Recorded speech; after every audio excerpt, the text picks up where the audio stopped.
Part 2. First, you have some time to look at questions 11 to 15.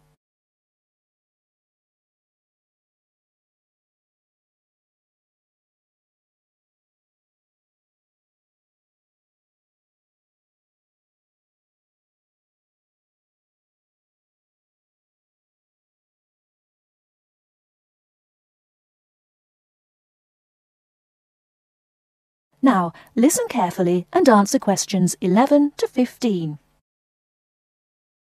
So, Enrique, have you started your research project on cities yet? I've done a bit of reading around the topic and made a few notes. But, if I'm honest about it, I really haven't done as much as I'd have liked to because I'm finding it a bit difficult. You don't know how relieved I am to hear you say that. I feel the same way. I think the key is to be able to make valid research questions. You're probably right about that. Didn't we have some lectures on how to write research questions? I think it was towards the beginning of the term. Yes, we did. I've got my notes somewhere in this file. I tell you what, why don't we look at the notes together and then try and come up with some research questions? At least that would be a good starting point. Give us some sense of where we're going with this. Brilliant idea. Let's get started. Okay.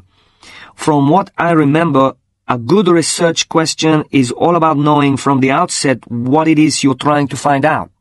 Yes. And now that I'm looking at my notes again, I see I've written here that it's to do with understanding and evaluation. So, understanding a particular issue and evaluating any problems around it. And of course, a very important part is not overlooking any research that has already been done. Past research is just as important as what is being done now. It's a bit, I suppose, like looking at the research that's already been done and seeing if it agrees or disagrees with your own ideas. Sure, I hear what you're saying. But to do that properly, you have to have a clear idea in your head what your own research question is. And by that, I mean specific areas you want to focus on.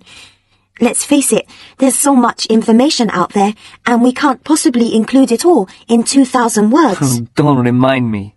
The thought of writing 2,000 words at the moment seems like a huge mountain to climb. I know, but let's try to make a start. I think we're meant to be identifying what makes a successful city, and also try to explain why there has been such a steady population movement of people from rural to urban areas. But I'm a bit confused because I don't think this is meant to be the main focus of our research. Perhaps that's why the lecturer said we need to write questions, and that must be our starting point. Okay, well, what we're investigating is more than simply what elements make a city successful, but we're also trying to offer possible explanations. So, we have two questions. Why do people want to move to cities? And why do people choose to live in them?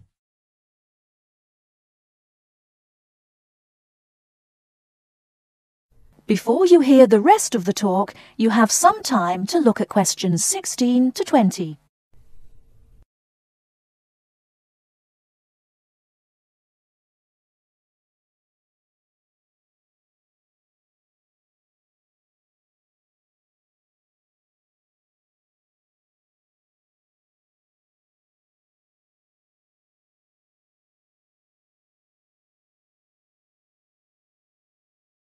Now listen and answer questions 16 to 20. Okay then. I think the first issue concerning successful cities must be the economy. People move to cities for better job prospects, and successful cities are cities that have thriving economies. That's true enough. It does mean that cities can offer good job opportunities, which seems to me to suggest that a city will only be successful if it attracts the right kind of people to work there. What kind of person are you talking about? Well, I suppose I'm referring to the skilled labor force. You know, the idea that up-and-coming young people will move to cities, settle there, maybe buy property, and so that city will get the most talented creative minds. But if a city doesn't offer this, then obviously it will lose out, as university leavers will choose elsewhere. You could be right there. But I also think that when cities encourage businesses to develop, then you obviously have money pouring into the city, which can raise the general standard of living. So we've definitely got a question worth investigating. But apart from the economic factor, I think another point worth mentioning is the environment. Sure, we can research areas like the quality of the air, how clean it is, and then there's traffic. Is there too much traffic? How is it controlled? And also the issues of noise pollution and how the city manages its waste. Oh, and I nearly forgot. The environment includes green spaces like parks.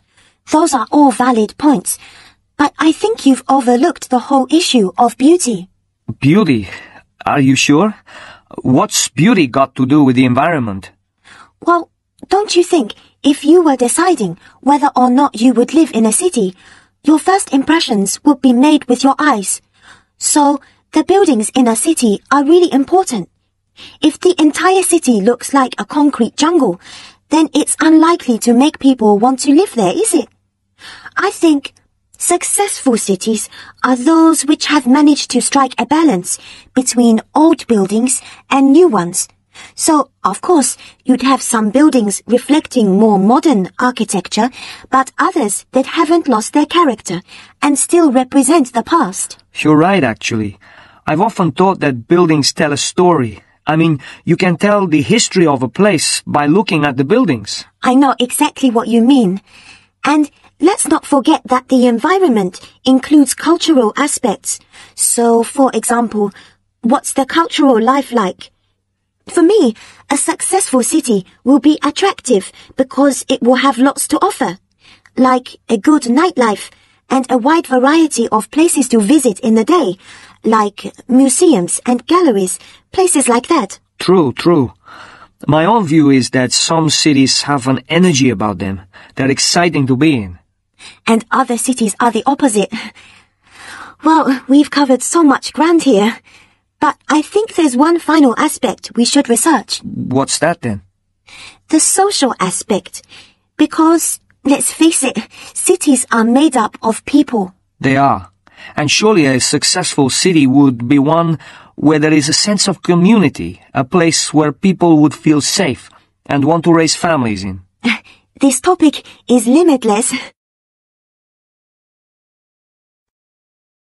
That is the end of part 2. You now have half a minute to check your answers.